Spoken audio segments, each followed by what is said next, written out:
Hi, my name is Adrienne Wanamaker and I have a store called Brush and Trowel, and today we're going to do a demonstration on SkimStone. So the concrete veneers are used on a number of different substrates. You can go over FORMICA, tiles, you can have custom wood caps made for tabletops or display units or end tables.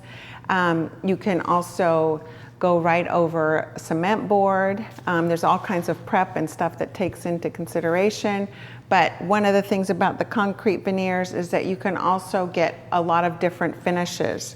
One of them is a very high polished concrete look. You can also do a high gloss concrete look with a stencil finish, so it's almost a raised sort of application. You can do the, this is used on an exterior patio, which the thing about SkimStone is it can be an interior or exterior finish.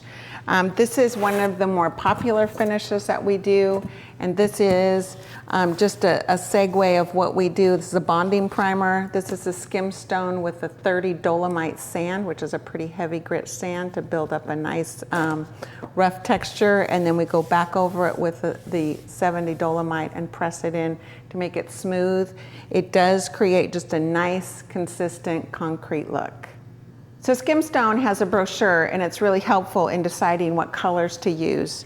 They have an array of colors here, and the gradation is specifying how much of the colorant, which is this, goes into the type 1 solution. And the gradation starts with a 1/2 ounce into 1 gallon, 1, 2, 4, and 8 ounces into 1 gallon of type 1 solution.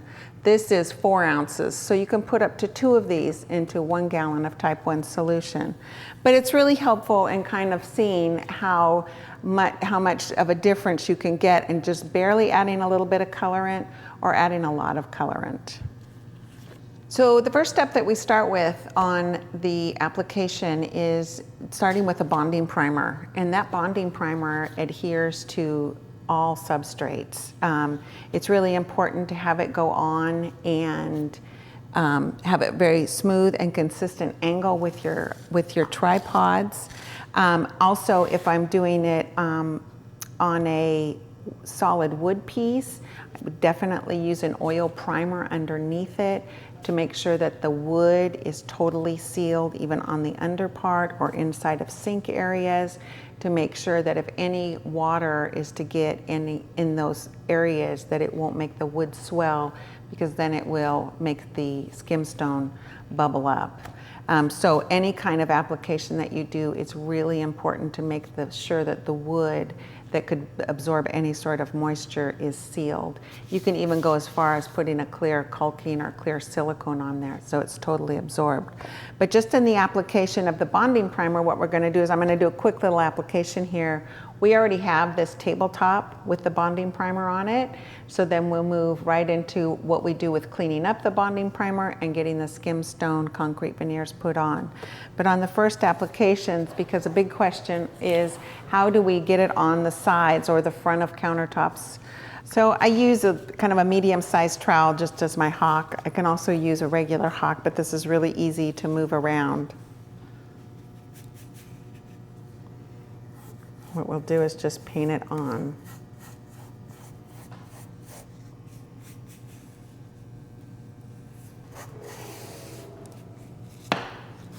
So then once you have it on there, you take your trowel and you'll just compress it. This gets rid of any of the brush stroke marks.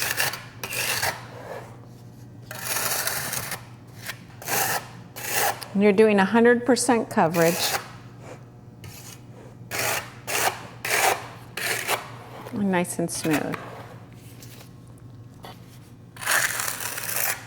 So then when we're putting it on the top, it's nice to just work it out. I like to try and work my edges first.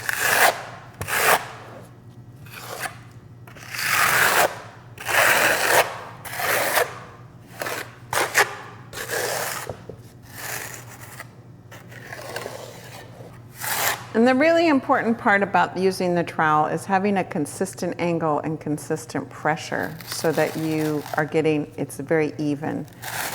And you actually are putting some strength behind the trowel to get it smooth.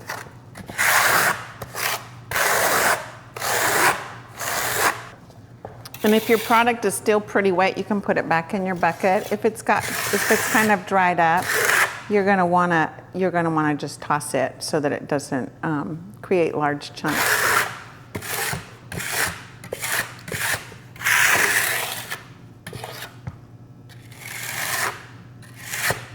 And then when you're done, you're just gonna go back around and just make sure everything is pretty smooth. So two of the really important things about the bonding primer is getting it on nice and smooth and full coverage, and then letting it dry for 8 hours so it has perfect adhesion to your substrate. Now that the bonding primer has had 8 hours to cure out on this tabletop, you look for the imperfections or where you have highs, just so that you can make sure that those are nice and flattened down and scraped. Because we're doing the 30 dolomite sand, it's gonna be a thicker first coat, so it's gonna cover up any imperfections. If we were doing that high gloss polished cement look, then we would definitely put 2 coats of bonding primer, because the second coat settles into this first coat and makes for a really, really smooth finish. And then you would do the same treatment of scraping it, and then you would sand that as well so that it would be super fine and super smooth. But just for this, for the heavy dolomite, we just have to go around, and really what you start seeing are the raised edges. So you just take your scraper so that it just drops those down so they're flush.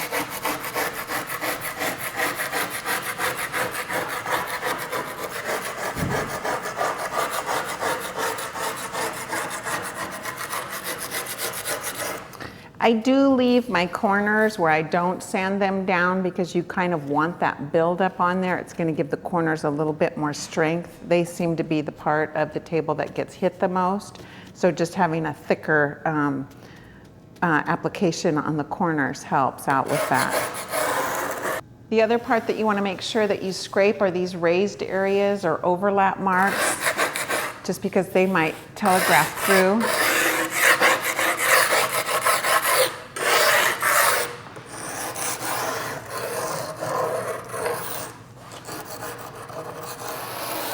And once it's done, then you can take it and just sweep it, as well as shop vac it, so that you get all of the debris off. Now we're ready to mix up our SkimStone and do the application.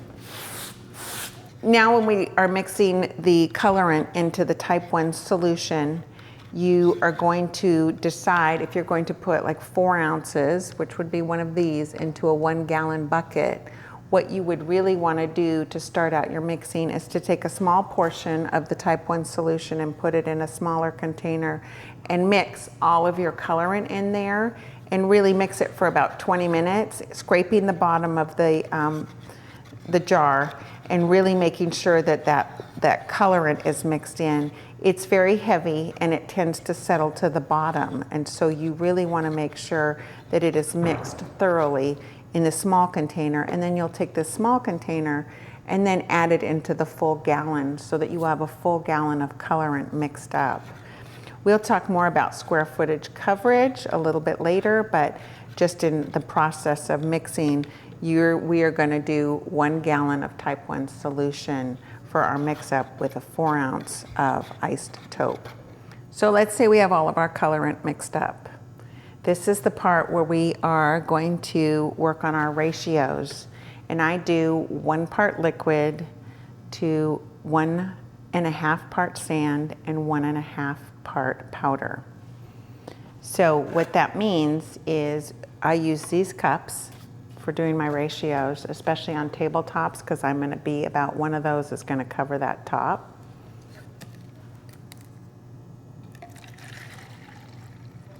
And anytime you're mixing your colorants, you stir it first. So like if we make up this batch and we are gonna make another batch because we didn't have quite enough and we need to finish up, then we'll mix this and then we'll make another batch.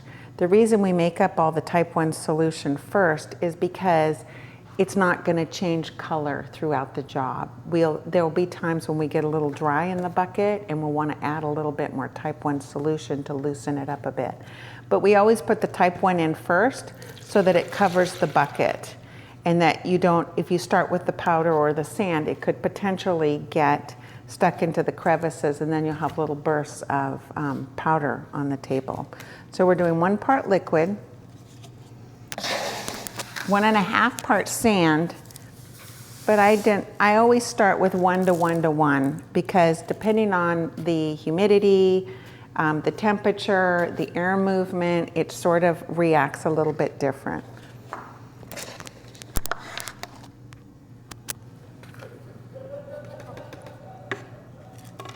And we're gonna mix it to like a pancake sort of mix.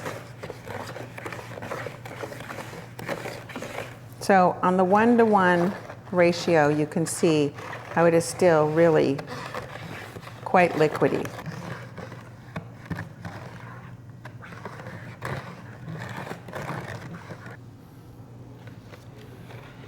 Okay, with the half, I'm going to stick in a little bit more of the powder.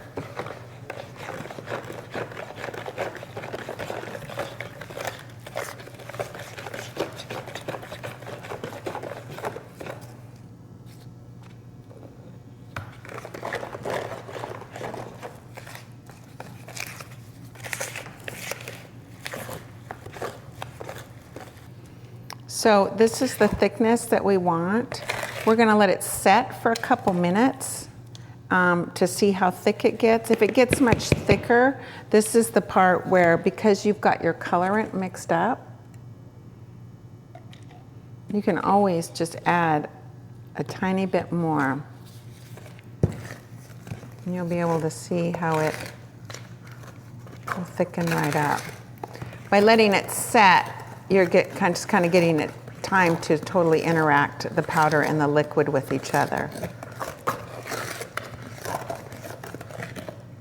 So we'll just take this concrete veneer and we're going to do the same thing like we did with the bonding primer, which is to just paint it on the edges. And I keep the little cup underneath it because this stuff is messy. You want to tape everything off when you're doing it.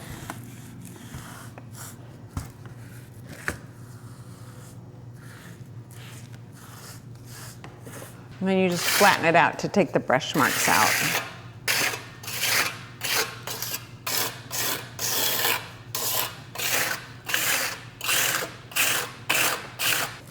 So we have the perimeter done and we're going to start on the top, but what I've noticed is that my product has gotten then very thick. So this is the part where, because you have so much of your liquid mixed up, you want to stir it before you add a little bit more, but we're just adding just a tiny bit, and that will be enough to just loosen it up.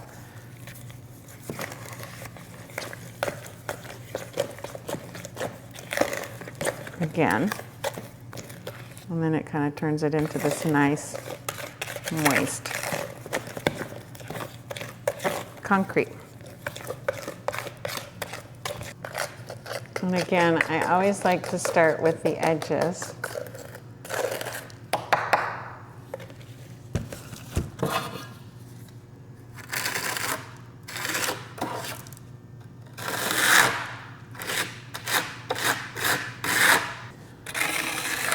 And again, it's really nice because you've already got some on from doing your sides, and then when you're putting it on the top, you're getting a nice build on your corners.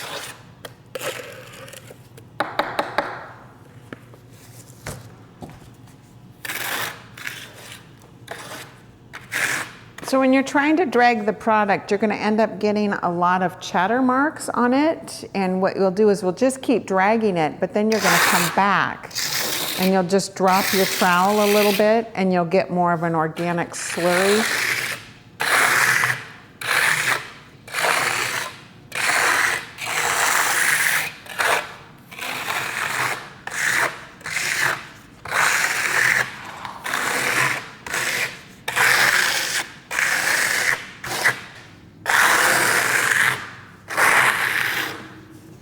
So when you're lacing back into the SkimStone, you want to go from the dry to the wet areas.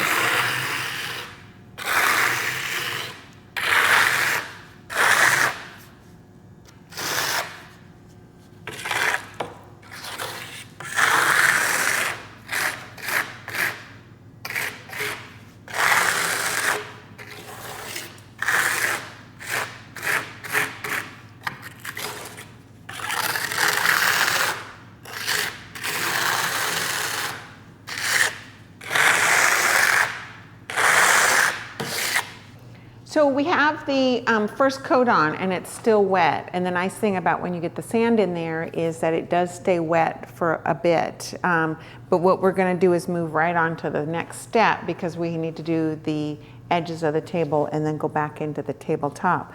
What I generally do with the second one is I take whatever colorant I have left and I add half as much of the just clear type 1 solution that hasn't been tinted.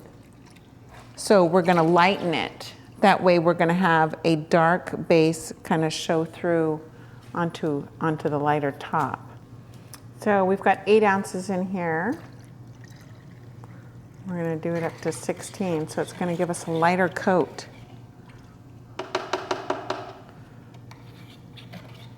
So in the second coat, what we're gonna do is we change our ratios. We're gonna do 1 part liquid to a 1/2 part sand to 2 parts powder. And sometimes the powder goes up to 2.5 parts. But this coat goes a lot further. And we just mix it right into our existing one. If you get a little variation in the color, I think that because you're getting good at your troweling and you can blend, it doesn't necessarily show up as a flaw. It's kind of the natural movement of concrete going from lighter to darker areas without super extremes. So I'm gonna just loosen up the stuff that's in the bucket that is still wet. So we have 1 part liquid,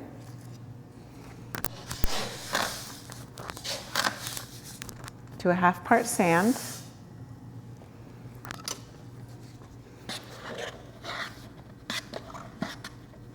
and we're going to do 2 part powder, but I'm just going to again start with 1 part.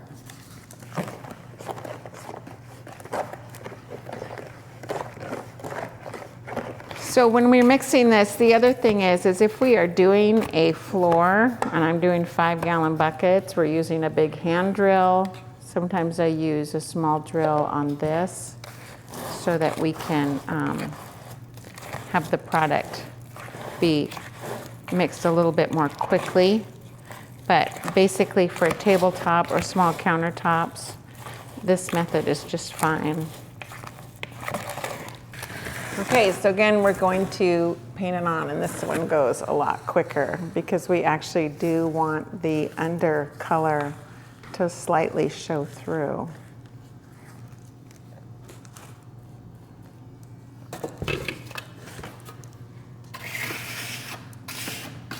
Because it looks like broken concrete then.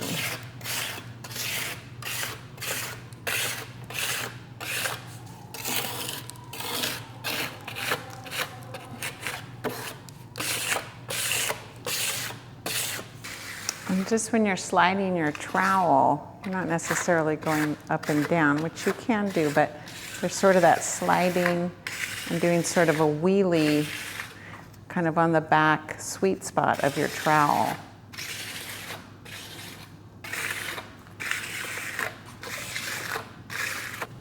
So what you'll want to do is you'll want to go the same pattern that you did because this has had a little bit more time to set up and dry. And so this will be really good at taking in the second coat.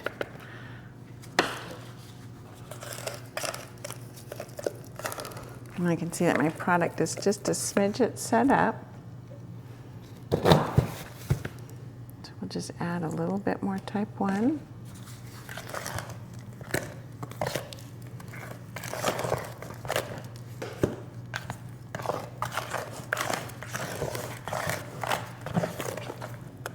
And you can even feel it on some of this. You can see when you feel it, you can feel you can feel the moisture. Here you can see that there's still quite a bit of liquid sitting on there. So it may be a little tender when we first get over there, but we'll just deal with our trowel a little bit different, but it should be pretty good by the time we get around.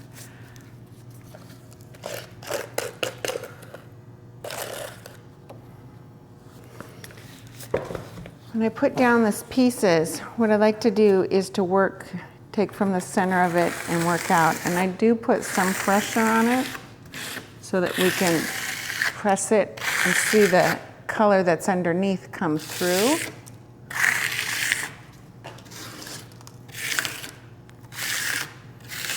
And we will leave some of these little open areas so that it looks like it's fallen away concrete. You can close them all up as well. It just sort of depends on the look that you want. The nice thing about the sand is that it rolls, and when it rolls, it gives you those pock marks in the concrete. So when we do our little blobs, which kind of go out in all directions with it, so we can kind of create organic shapes. And then we'll do the lacing over the existing. But you can see the variation that we get in here from the pressing really hard and having that dark color show through, as well as leaving it a little bit more opaque with the second coat. So we get the light and dark movement.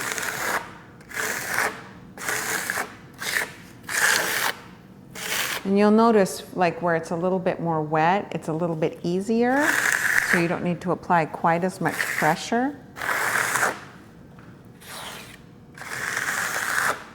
You really don't want to overwork it. If you'll notice, I'm just hitting it once, so every movement is very deliberate. It's a very consistent angle, consistent pressure.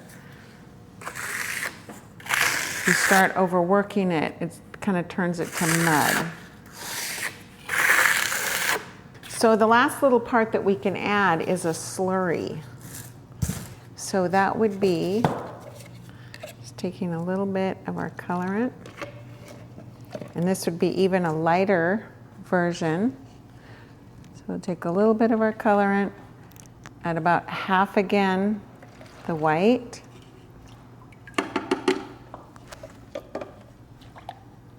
And we'll mix it and then just put the powder in. There's no sand in this one.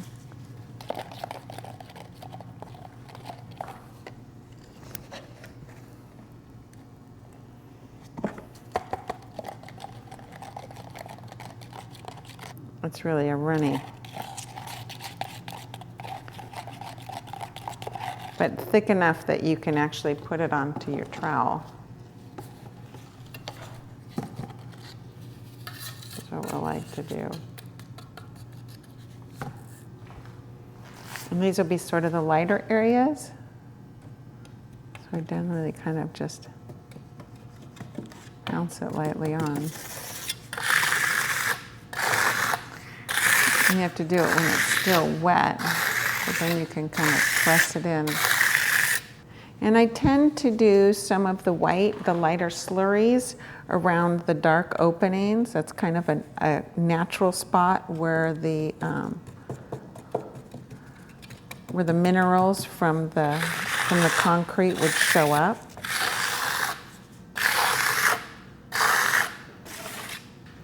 And when you're coming down with your trowel, kind of think of it like an airplane. You're just landing and taking off. And you want to keep your shapes really organic. You can see that there's one that's not quite so organic right there.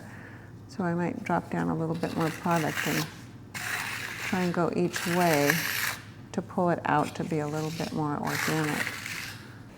Then you'll let it set up again for another 10 minutes or so, and then you'll be pressing it out again with your trowel. And then when you use your rubber gloves, we'll do a nice rub on the pock areas and on the solid areas to get it nice and smooth, so it has that sort of worn old concrete look. And that's kind of that little finishing touch that really ages it. So we're sort of speeding up the process here. This is a table I did yesterday, and it has now had 8 hours to dry. It's the same steps that we've done with the other table, but it is now dry, and what it allows us to do is to show you how to put on the protective sealer. What I have done is I have taken a sanding block, and sometimes I wrap sanding paper around it, sometimes I don't. It sort of depends on your block. I did have to do some pretty heavy sanding in here with a 50 grit. Because of this beveled edge, it tended to have a lot more raised ridges, but it is now all sanded and it feels all smooth. And so what we do now is we'll put on 3 coats of the protective sealer. And the protective sealer is a penetrating sealer that goes into the concrete, and then is another, you can put on additional sealers on top of it. But for such things as, this is sitting on top of a cast iron legging, it's just going to be a table, a side table. What we'll do is put a couple coats of the protective sealer on. Sometimes I put Cementex wax on it because it gives it sort of that old concrete look, and it makes it very silky. Sometimes I just leave the protective sealer on it. It does a great job. It's got a nice sort of satiny finish. The other thing you can do is do a 2-part epoxy clear coat on it, and that'll give it a high gloss. So it sort of depends on your finished result of what you want your concrete to look like. But generally with the protective sealer, I just put on a little bit. And I like the Bondo blades because it pulls it really nice and tight.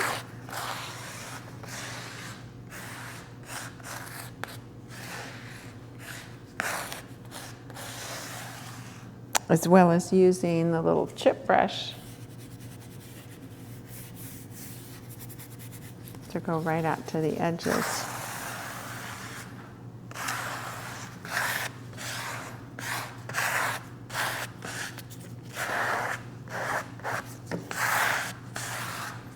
But this does not allow for too much product to get on at any one time, because it's really important to put on 3 very thin layers as opposed to any thick layers.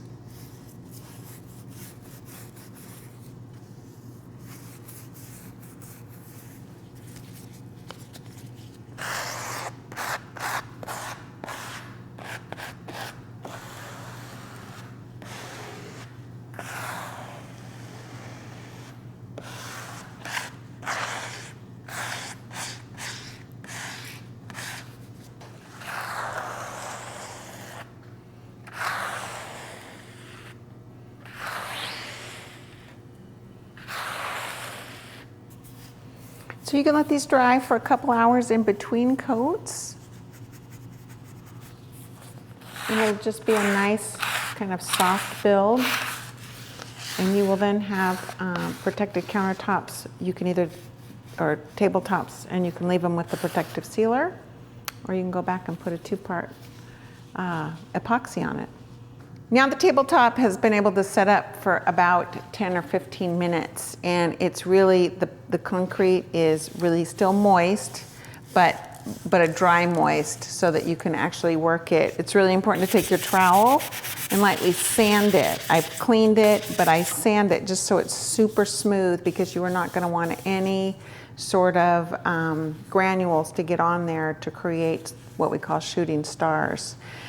This is going to be a compression, and you definitely are going to be just doing a light movement to, it's going to be the final movement of getting all of those chatter marks out. It's kind of compressing the concrete. It's giving it a little bit of that old worn sheen without that luster, but it gives it that compressed concrete look.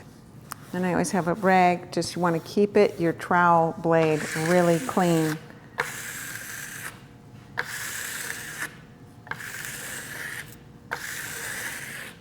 And then of course, here's the perfect example where it's still a little bit wet. You'll get sort of fish scales lifting up.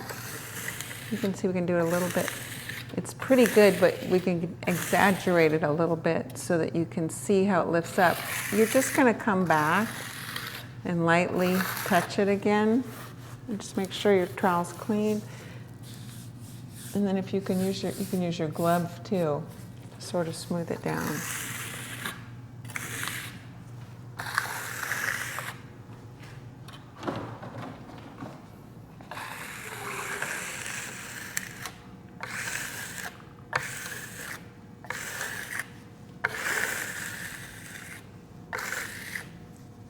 See again, here's where you can see where it's pulling up. You just lightly press it back down.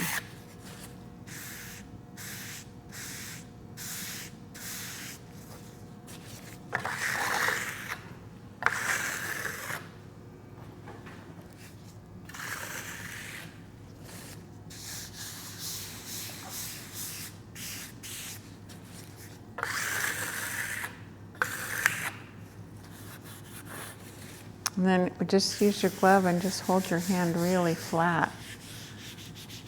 And I love to do it over the pocked areas because it makes them have that old, worn down concrete finish.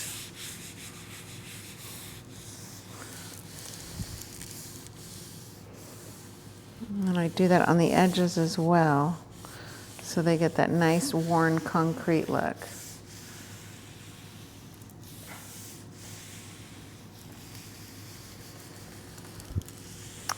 The other little trick, if you're doing tabletops or countertops, this underside has a really rough finish. When you are all finished and when you're doing the sealers, you're really going to want to sand that underside so that it doesn't get stuck on clothing. So this really does that great old concrete worn look. Be mindful if you get the granules of sand up there on the top, they could scratch it, but then you can just rub them back out. Because if it's soft enough to scratch, it's soft enough to rub out.